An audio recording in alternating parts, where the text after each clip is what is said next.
Yu-Gi-Oh! Is a franchise that, despite its overwhelming popularity, is often subject to unfair criticisms. In general, there's an unwillingness to take it seriously because it's just for kids, and thus, for many, any positive sentiment about the series is reduced entirely to nostalgia. While there's some truth to these claims, they don't justify writing off the series as a whole and undermining the feats it does accomplish.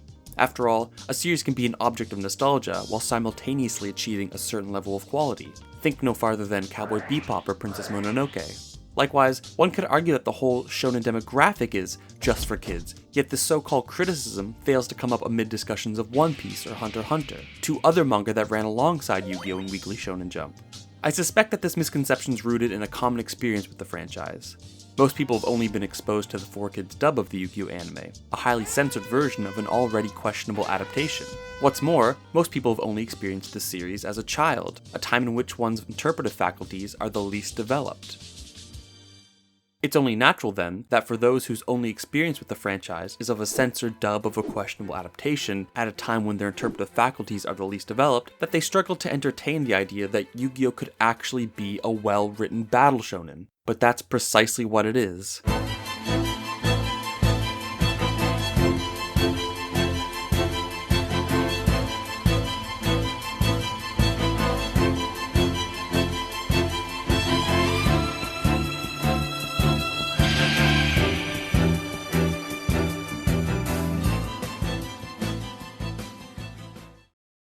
The original manga, written and illustrated by the late great Kazuki Takahashi, was serialized in Weekly Shonen Jump from September 14th, 1996 to March 8th, 2004. It ran for a total of 343 chapters, which were later compiled into 38 volumes. The English print, published by Viz Media, divides the manga into 3 subseries. The first, promptly titled Yugioh, includes volumes 1 to 7 and chapters 1 to 59. This material covers what most fans would recognize as Season 0, a series of largely standalone stories that focus on various games outside of just Duel Monsters. The second subseries, titled Yu-Gi-Oh! Duelist, includes volumes 8 to 31 and chapters 60 to 278. This, for many, is Yu-Gi-Oh! Proper, where the focus is almost entirely on Duel Monsters. Here, we find such iconic arcs as Duel's Kingdom and Battle City. The third and final subseries, Yu-Gi-Oh! Millennium World, includes volumes 32 to 38 and chapters 279 to 343. While the anime bases its final saga, Dawn of the Duel, on these chapters, it takes significant creative liberties in how it adapts this material, rendering the 2 arcs almost completely separate. With this breakdown in mind, I, following Viz's division of the manga, will speak to the strengths and weaknesses of each subseries before rendering a final judgment regarding the overall quality of the series. The first 7 volumes take on a largely episodic structure. Each week, a new villain appears doing something villainous, Yugi challenges them to some sort of game, beats them, then saves the day. Generally, this sort of formula grows tired rather quickly, but that's not the case here. Takahashi's original intention was to write a manga about, quote, a weak and childish boy who becomes a hero when he plays games. In this way, the manga was Takahashi's means of exploring his love for games, using them as a vehicle through which an average Japanese schoolboy could mature and establish their own identity. To what extent he accomplishes this in the first part is questionable, but what is clear is how this love for games translates into each chapter, keeping readers engaged during the entirety of this first part. Each week, Takahashi creates a unique game for Yugi and Co. to participate in. The episodic structure works because each game is given an appropriate amount of screen time. No one game overstays its welcome, and if one game doesn't interest you, it'll be gone the following week. What's more is many of these early games have surprisingly high stakes. In Chapter 4, for example, an escaped prisoner holds Anzu at gunpoint. Yugi challenges said prisoner to a game wherein each participant may only move one finger. A seemingly simple and benign game, if you can call it that. The prisoner chooses his index finger so that he may pull the trigger on his gun, while Yugi chooses his thumb. The reason this is not clear until the next page. The prisoner has an unlit cigarette in his mouth. Yugi offers to light it for him, and as he reaches over the table, he places the lighter on the hand of the prisoner, which is pouring a glass of alcohol. The situation is thus: the prisoner can't fire the gun as the recoil would knock the lighter into the alcohol, setting him aflame. This creates an opportunity for Yugi to escape with Anzu, leaving the prisoner to eventually drop the lighter, burning him to death. The beauty of this scene is twofold. For one, Takahashi has proven that every move in the manga is calculated. Earlier scenes of the prisoner drinking and smoking were not only to establish certain character traits, but calculated steps that would later be integrated into the game and conclusion of the story. This sort of situational awareness of one of Takahashi's greatest virtues, as it allows him to unify various seemingly arbitrary elements of a chapter into a cohesive ending. For another, this also demonstrates that Yu-Gi-Oh! Is not merely some manga about a children's card game with no stakes. Many of these games end in the death or near death of a character, which Takahashi is not afraid to depict, unlike the anime counterpart. Despite my seemingly endless sea of praises for the first part of the manga, there are a couple of issues I would like to highlight, above all being the character writing. While some of the earlier dynamics are done with a great level of care, much of the characters are fairly stock.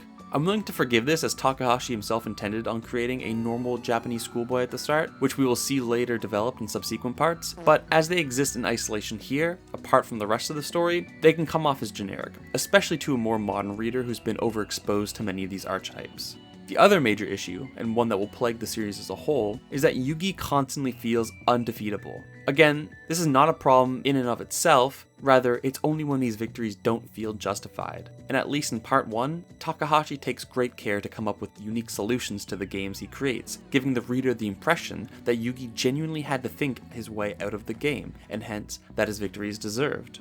This is not always the case, but I would like to think that in part 1, it's not as big of an issue as it will become. So overall, I give part 1 an 8 out of 10. It features a lot of great writing, is full of passion, and was a joy to read. Yu-Gi-Oh! Duels takes up the majority of the series, constituting almost 2/3 of the manga. It should come as no surprise then that it contains both the highest highs and lowest lows of the series. This section begins with the famous Duels Kingdom, spanning chapters 60 to 133.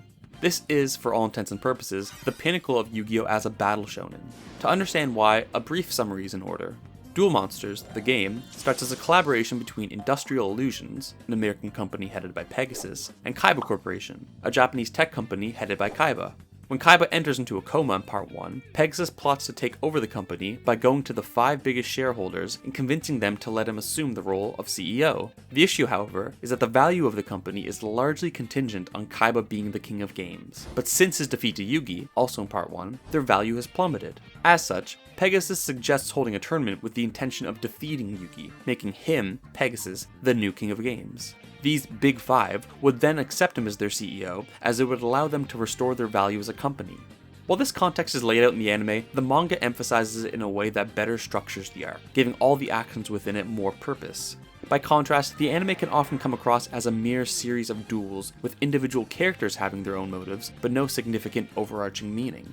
The real virtue of Duels Kingdom, however, is its approach to duel monsters. The game officially debuted in Chapter 9 of Part 1, where it took on a fairly primitive form. Using a variety of monster and spell cards, reduce your opponent's life points to 0.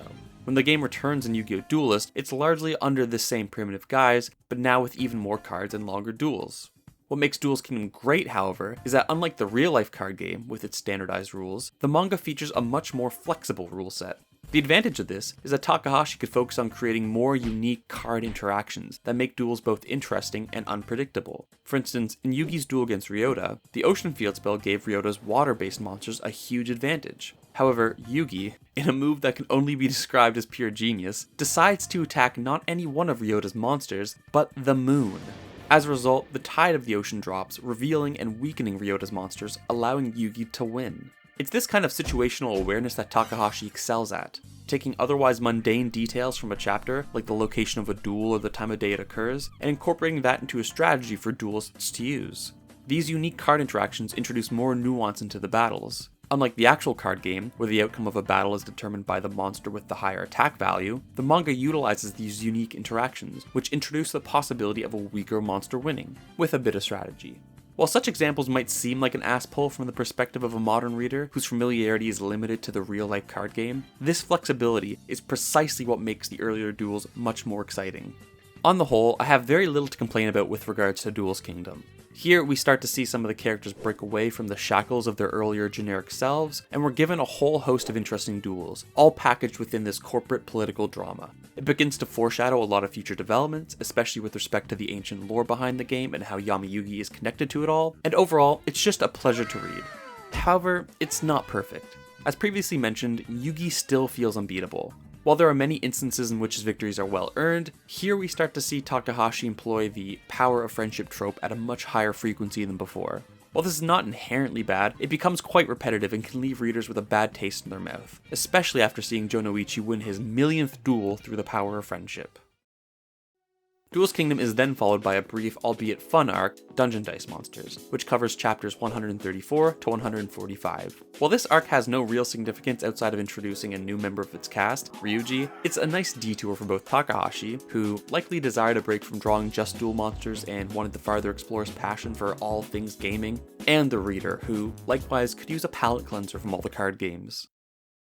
The second major saga in Yu-Gi-Oh! Duelist is Battle City, which covers chapters 146 to 201, or 278 if you include the tournament finals. For many, this arc is paradigmatic of what Yu-Gi-Oh! Is all about, and understandably so. It maintains a healthy balance of all the dueling fun from Duel's Kingdom, with the stakes of Part 1 and the Egyptian lore of Millennium World. Here we also start to see some major developments in the rules of the card game. Monsters over 4 stars require tributes, fusion monsters can't attack on the turn they were summoned, and so on. This brings the manga's card game more in line with the real-life card game, admittedly not by much. More importantly, however, it also helps mitigate a pressing issue for all battle shonen, namely power creep. You might recall that in Duel's Kingdom, players could summon their most powerful monsters for free. Dark Magician and Blue Eyes White Dragon, despite their enormous strength, required 0 sacrifice. This was not a huge issue then, as the difference between the weakest and strongest monsters was not so great, and farther, because of Takahashi's approach to the game, there was always the opportunity for a weaker monster to defeat a stronger one through some clever strategy. However, this is not the case in Battle City, where the difference between a god card and even the previous strongest monsters is monumental. Hence, tribute summoning presents such monsters with a much needed check in power. On the topic of duels in Battle City, something else must be said. Unlike Duel's Kingdom, where duels were largely settled by unique card interactions, Battle City attempts to situate most of its duels within the bounds of the established rule set. As a result, there is much more spell and trap card play than in Duel's Kingdom, but much less outside strategy. The difference between the two is perhaps best explained through a hypothetical example.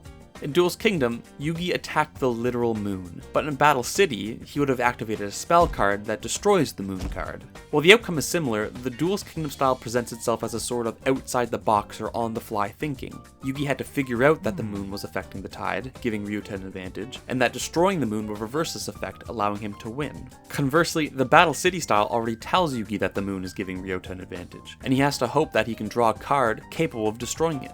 While he still has to come up with the idea himself, it often feels like he is simply lucky enough to draw the exact cards necessary to complete the combo. The reason I mention this difference in style is because of how it amplifies a previously established problem, that being Yugi's undefeatableness. Although Yugi is not literally undefeated, he has this presence of, I'm the protagonist, so I will ultimately win at the end of the day. As previously mentioned, it's not inherently problematic if it feels like he earns the win, which in Duel's Kingdom he often did through his on-the-fly thinking. But now in Battle City, where luck plays a much larger role, some of his wins can feel less justified. While the quality of dueling starts to taper in Battle City, a greater emphasis is placed on developing individual characters to new heights. Of particular significance is the dynamic between Yugi and Yami Yugi. While the two have coexisted in unity over the course of the story, Yami Yugi is slowly confronted with the reality of his past life, forcing Yugi to wrestle with his distinction and difference from Yami.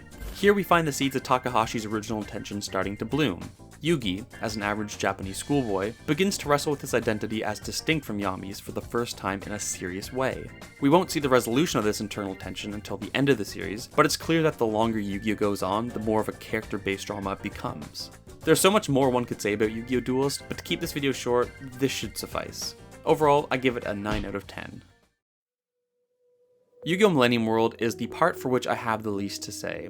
As I've mentioned, the trajectory of the manga, especially post-Duel's Kingdom, is to focus less on the duels and more on developing individual characters, and in particular, Yugi with his relationship to Yami. That's not to say that the duels are somehow less important in Millennial World. After all, this arc is perhaps best understood as a history of duel monsters. But rather, it's clear that Takahashi's emphasis is now on finishing the character arc that he started all the way back in Part 1. Millennium World picks up with Yugi's identity crisis in Battle City and amplifies it tenfold by literally splitting Yugi and Yami apart, forcing the two to grapple with who they are as an individual. Their journey to uncover the truth of Yami's past and where that journey takes them is handled with the same level of sophistication one would expect from Takahashi at this point. However, because this is the climax of the series, and a climax which differs in meaningful ways from the anime adaptation, I've opted to keep my remarks here practically non-existent. Instead, I hope that what I've said up until this point has convinced you to read the series, so that once you get here, you too will be able to understand what makes Yu-Gi-Oh! Special. Overall, I give Millennium World a 9 out of 10, and the franchise as a whole, a 9 out of 10. My name is Doofy, and thank you for watching.